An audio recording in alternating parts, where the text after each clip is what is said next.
Well,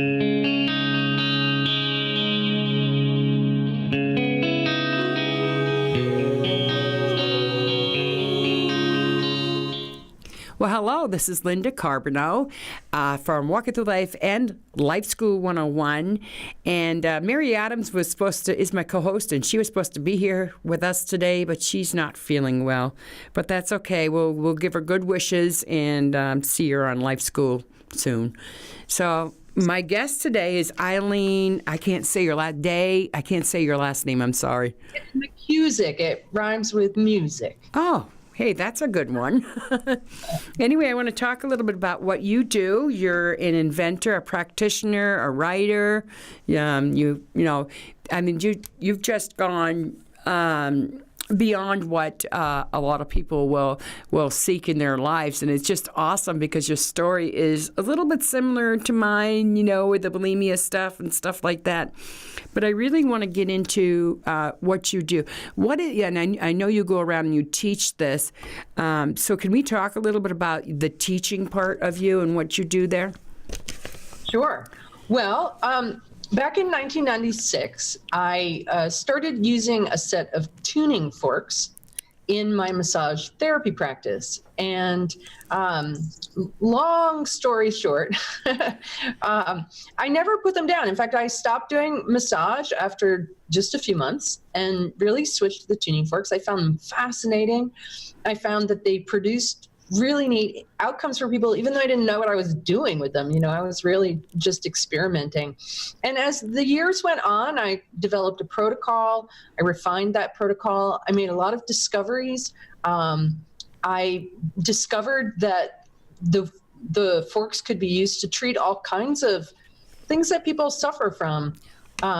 Pain was a really big one. People would come to the table in pain, and I'd work on them, and then they'd get off the table and they weren't in pain anymore. Anxiety, people who had really significant anxiety, after just a few sessions, it was gone.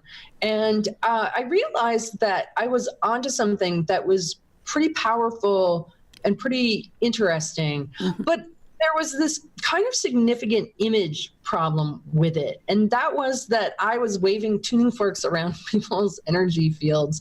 And, and this was 96 that I started doing it. It was really different back then. Yeah. I think the climate has changed a lot, especially in the last few years, but certainly early on, it was actually kind of embarrassing to me, for me to tell people that I did this kind of work, because there was kind of an instant kind of knee-jerk reaction that had that, like, oh my God, like that is so woo-woo, that is so airy-fairy, that is so new age hocus pocus, like what nonsense. Yeah, people weren't really into holistic treatments back then, No. Yeah. No, not at all. Yeah. But what kept me going kind of through my own embarrassment was the outcomes that I was seeing, and it was really working, and I was really helping people. And so my work evolved to a certain point where I was actually not even working over the body or on the body, but actually off the body, 5-6 feet away from the body. And when I started doing that, outcomes became even more dramatic. And I kind of realized that I sort of had a moral obligation to take this out into the world because of how non-invasive it was, how efficient it was, how elegant it was. And, there's so much suffering out there. There's so many people in need of real solutions. And I felt like, well, I got to get over my embarrassment, and I got to, figure out the science behind why these outcomes are happening. And I actually went to Johnson State College here in Vermont as an adult. Nice. Yeah. Yeah. And I wrote a master's thesis. I went through their master's program, and I wrote a master's thesis on it called Exploring the Effects of Audible Sound on the Human Body and its Biofield. And I was able to really gather together a lot of scientific evidence, kind of dot connecting, that supported and kind of framed what my experience was. And so my book, I turned my thesis into a book. Here it is. It's called Tuning the Human Biofield. And it's full of academic references. And I think one of the things that people appreciate about my work is that I'm both right-brained and left-brained. I'm both a healer and a scientist. Yeah. And, and I can kind of walk that middle line. So much of it is about language and what we've learned about and what we haven't learned about. but, you know, I've really come up with a really good working hypothesis about what's going on and how this is working. And it's really kind of, in a way, I think, frontier medicine, because even though many people might not have heard of the biofield, there's actually quite a lot of scientific papers coming out on it. And what it is, it's the same thing as an aura or human energy field. Yeah. It's your electromagnetic body. Now, that's another thing. Yeah, but that's definitely something that I want to talk about, because as I was saying, when I was talking to you, I was talking about the YouTube video that you had of Jennifer, the one that was in the Boston bombing, and it really took my breath away. It was like I could not believe that. I mean, when you went through her whole body and scanned her body, and then you were at her feet and you were talking about, you know, understanding that she had trauma, it was like the immediate reaction that she had. You could tell that was not, for me, that was not fake. I could tell. It was like her impression. I've had that impression, you know, that same feeling of, you know, understanding the trauma that I went through as a child. But then when you found the spot where her worst trauma was from the event, and you stayed there, and it was, you know, she had jerk reactions and knew that she had sharp pains and it was hurting her, you know, and that's what impressed me in that one YouTube video. And then there was other ones where you gave more explanations about you know, what exactly it was that you were doing. And then I found these teaching ones when you're actually going out and you're doing the seminars and, you know, teaching people more about this. And I got to tell you, I'm just so impressed with what you do. And I want to open this up for the world to see more of and to find out more about you and what you do. And there's more research that needs to be done, and I know you're going to do it. And so as a practitioner, do you still have that practitioner here in Vermont? You know, I actually had to shut down my practice. So I used to practice in Johnson, and I was, you know, small town, poor, rural, conservative. I didn't even have a shingle, you know, on the building. But my practice became so busy because what this work does is it helps solve problems on a lot of different levels: physical, mental, emotional, ancestral. You know, a lot of the stuff that we struggle with is inherited. We don't necessarily realize that. And you know, when you help somebody who's stuck and can't solve a problem, you help them solve their problem, you help get them out of pain, reduce their anxiety, whatever that is. They tell their friends. Yeah. And so I got to the point where I was booking 4, 5, 6 months out, and it's stressful. You know, you don't want to be a provider who's helping people with their stress, and the whole process is stressing you out. I actually ended up changing my format, and this, you know, this might be a little hard for some of your viewers to grasp. It certainly was hard for me to grasp. I actually, in maybe 2010, started doing this work at a distance. And people would ask me for years if I did it at a distance. I was like, absolutely not. Like, that's ridiculous. Of course I don't do it at a distance. And then a doctor actually in California persuaded me to try it. I was so skeptical, but much to my amazement, it worked. And I was able to both read his field, which is what I've learned to do. You know, we're vibrational beings. It isn't dippy shit, you know, that we're vibrational. Everything in your body's in motion. Things in motion make waves. It's all waves in space ultimately. And you know, and we can work at a distance. And so what I started doing was working with groups at a distance. And that's what I do now. I do 1 or 2 group sessions a month, and, you know, hundreds of people sign up for them. They claim to receive benefit from them. But what I ended up doing was training practitioners. And now we have hundreds and hundreds of practitioners worldwide, actually. Oh, wow. You know, that's great. Yeah. And we have a clinic here in Burlington. In fact, I'm in the clinic right now at 1 Main Street, and we have a handful of practitioners, including my 18-year-old son, who is certified, who see clients from here. Mostly what I do is I teach, I lecture internationally on this subject. And the whole thing is kind of turned into a big enterprise. We sell tuning forks, and so there's lots to do.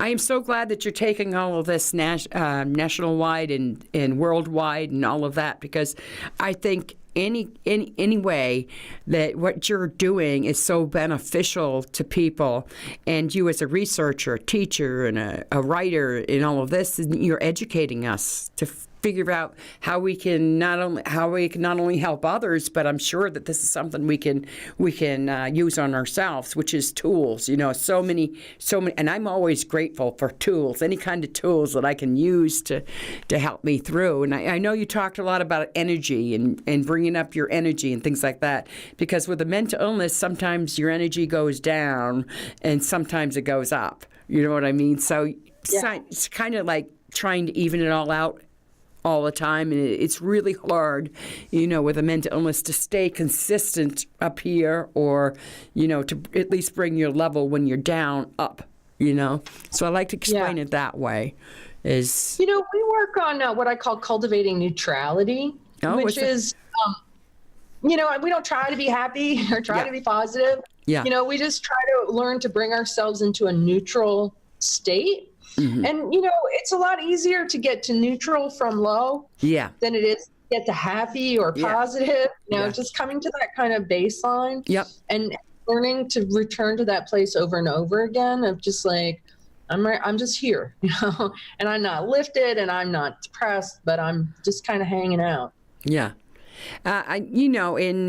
I think that's important too, because when you are, because borderline personality is one of those that, it's there's no gray and white in there. That it's all like dark, So because I recovered from that. So one of the things that I had to realize was that there was all these holistic tools that I could use to help me through that, to learn how to use my brain to feel better.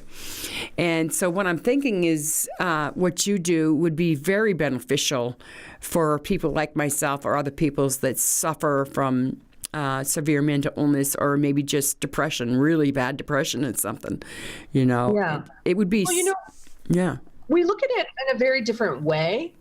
Because I'm working with sound, and I've really come to see the body as kind of an orchestra, and that people who are depressed, actually, when I bounce sound off of them and listen to what comes back, it's kind of like sonar. It's what dolphins do. Like dolphins can figure out who's pregnant. They bounce sound up and they listen to the tone that comes back. So it's kind of like an echolocation, a sonar-based practice that makes these tonal properties that we have that are invisible and inaudible actually visible. It's kind of like an invisible ink decoder.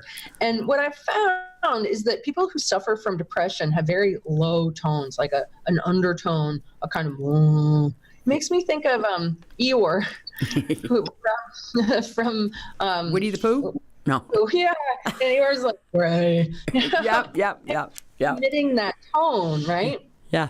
You think about the color and the feel of that. And we can actually find where it is in the system. But what's cool is science has just discovered that sound actually has anti-gravity properties, which means sound waves actually fall upwards. And this is a very cool discovery in relation to our work, because we really feel like when we go in and we find where that low tone is and we put sound into it, it lifts that tone. It lifts that depression. That sound input really actually raises people's feeling sense, what's been dense, what's been heavy, what's been low, that's been stuck. And this is very often inherited. Many people that I've worked with severe depression, it runs in their family lines. Mm-hmm. And they try to solve it at the level of me and mine, but they don't realize that the roots go much deeper than just them.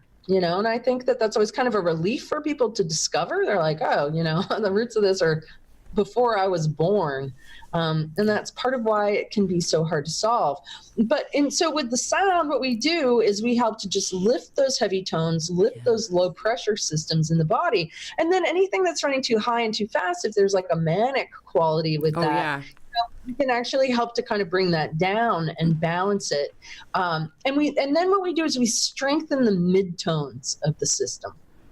Because people who swing, the reason why they swing is because they don't have an anchor in those mid-balanced tones. Yes. In a way, we're kind of like a soundboard operator, for your system. You've just got places that are out of rhythm, Yep. off key, and that they can all be corrected tonally, and they can be corrected very quickly. Oh. Now, if people have severe long-term depression and there's substance abuse in that, I was just going to talk about that. How does that requires a team. Yeah, does that really help with how do you do it with a substance abuse? I'd like to think of, like to think of it as a combination, because often people with mental illness do turn to addiction, and Right. so for me, it's like trying to heal both of those together. Yeah. So can you give any advice to people that might be suffering that? How could your tuning fork help them? Well, a number of different ways. One is that I like to try to help people without them having to make investments, right? So, so even just singing. Nice. Singing and dancing are two really simple things. And I know when you're depressed, you don't feel like it, but there's got to be something that you can put on that you can sing. I know when my mom died, I experienced depression like I'd never felt. And the way that I got through my day was, there were a few different albums that I would play and I'd sing at the top of my lungs. And that, because I felt like I was just going to end up face down the floor, never get back up. And singing got me up. It got me functioning. It got me facing my day. So, first and foremost, you can sing, you can hum. There's so many things on YouTube, like chakra vowels that you can tone. And there's so much scientific evidence that this boosts our immunity, that it lifts our energy. So that's one way, is to just sing or to join a chorus, because when you sing in groups, even more uplifting. And also, one of the things about depression and about addiction is that it's usually something that's happening in isolation. Mm-hmm. It's lack of community, it's lack of connection. And so, when you go and do something like join a choir or a chorus, you're getting the uplift of sound and you're getting that bonding of that community too. So that, that's just one simple demonstrations and talks on my YouTube channel. YouTube, yeah. People can just go to YouTube and search my name, and you'll come up with the channel. And there's all different kinds of demonstrations. The one that you were talking about, the Boston Marathon bomber survivor, and lots of others besides. And one of the things that I've started talking about lately is this idea that I call electric health. Oh, yes. And the understanding that our bodies aren't just chemical and mechanical, they're also electrical. And that when we start thinking of our health in terms of, in the framework of what I call the electrosonic cosmology, which is very different than the chemical mechanical one we're in, it actually gets a lot easier, and all of the problems that I was trying to solve, I've been through my mental illness. I was bulimic. I was severely bulimic when I was younger. I thought I was schizophrenic. I was, terribly depressed. Even when I stopped being bulimic, I was still sugar addicted, and I had adrenal fatigue. I got ehrlichiosis when I was 28, which is way worse than Lyme. I've been through some very difficult circumstances, and I'm happy to say that I've truly healed all of them, that none of these things are a life sentence, and that I really started healing when I came to start understanding electric health. Really? That I solve the problems I had in that chemical mechanical paradigm.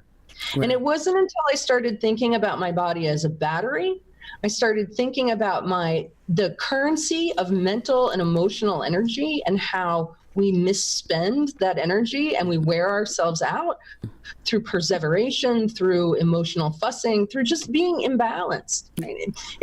A system that's out of balance uses a lot more energy than a system that's in balance. Right.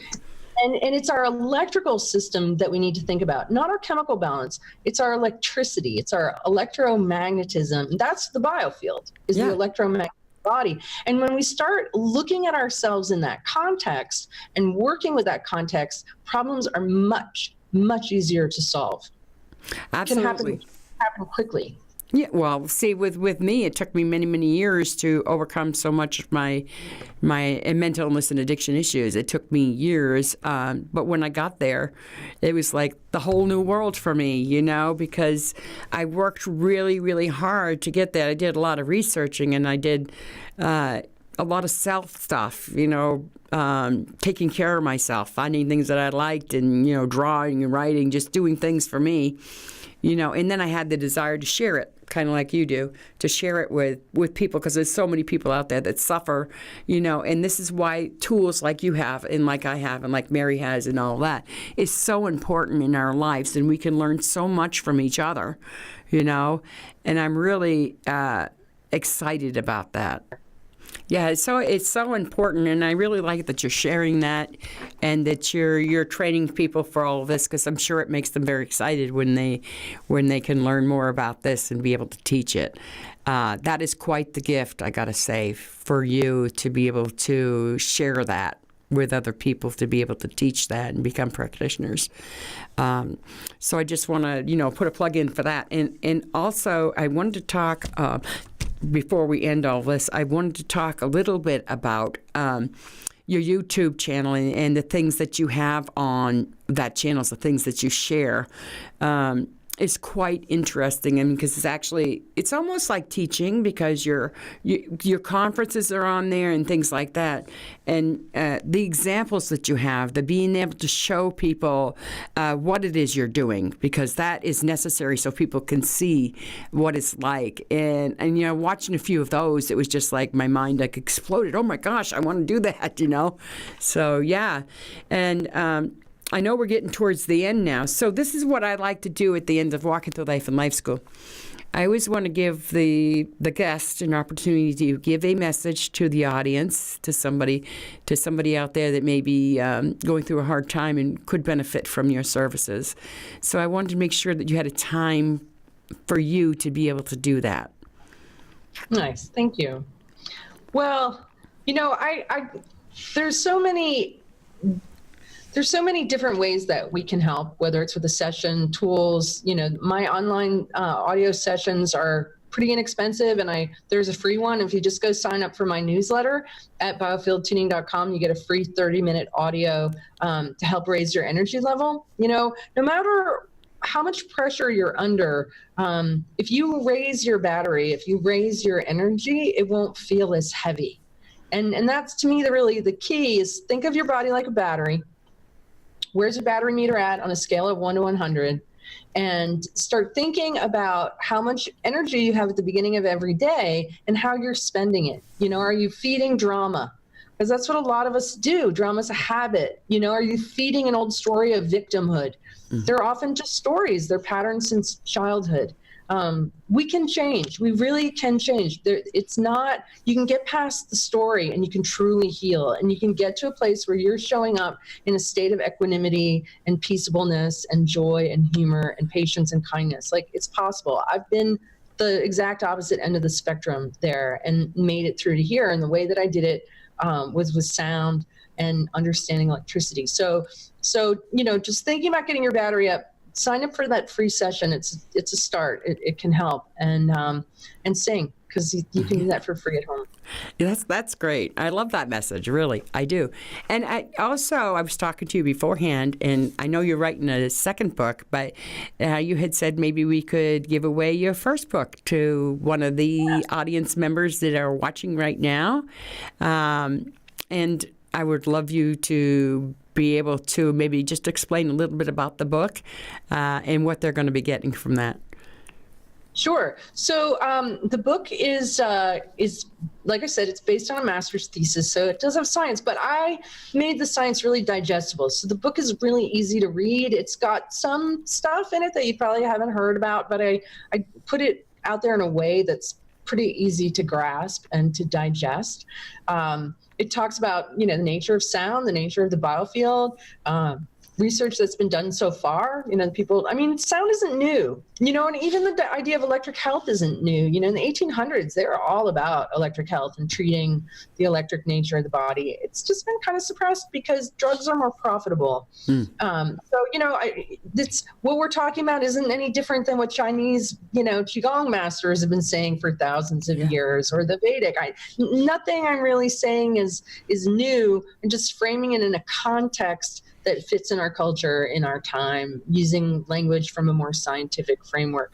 But it also includes, the basics of how to get started with tuning forks. And, even if you just get one tuning fork, there's enough information in here that you can start practicing. You can even use it on pets. And this is the thing. It's not a placebo effect, because we've had so much success with animals, especially like dogs that are afraid of thunderstorms or that sort of thing. We have pages of success stories with animals. I've even had people write me and say, I used your method on my houseplants, and they all worked out. Houseplants, yeah. Well, I can't wait to have you back as a guest on both shows, Life School and Walking Through Life. And I can't wait for you to meet Mary Adams. She is very energetic. She's like up like this all the time. But I'm really excited about you meeting her, too. But I just got to tell you how nice it was having you here, all the information and the book as a gift for one of our audience members that might be watching the show live. So, yeah, we're going to put this on the shows as a live event, so it'll come up as live, even though it's not live right then. But anyway. So I'm excited to be able to, and this is my message to everybody out there, is go after your dreams. Whatever it is that you find in your life that excites you so much and is your passion, go after it, It's like I've always wanted to be a star, and here I am. You've always wanted to be a healer, and here you are, So, yeah, it's great, and it's a great world, and we can achieve so much in our lives that we don't even know how much we can do, how much we can create our dreams and make them bigger. But anyway, I know for sure. So I know we're at the end of the show, but Eileen, I just want to thank you again, and check out her website and put comments in there so maybe you can get a free book. Anyway, and we're looking forward to your second book, too. We got to talk about that one, too. So anyway, it's so good to talk to you, and we will see you really soon. Okay, great. Thanks for having me. Take care. Yeah. Okay, so this is Linda Carbonneau saying goodbye for Walking Through Life in Life School 101. And just remember Mary Adams and her being sick today anyway, so let's get her prayers out there for her. Okay, so we will see you next time. Bye-bye. Bye. My little girl, well, she means everything to me. She can lift me up, take me down.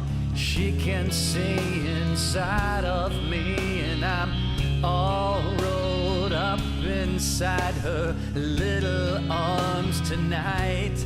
There's no other place I'd rather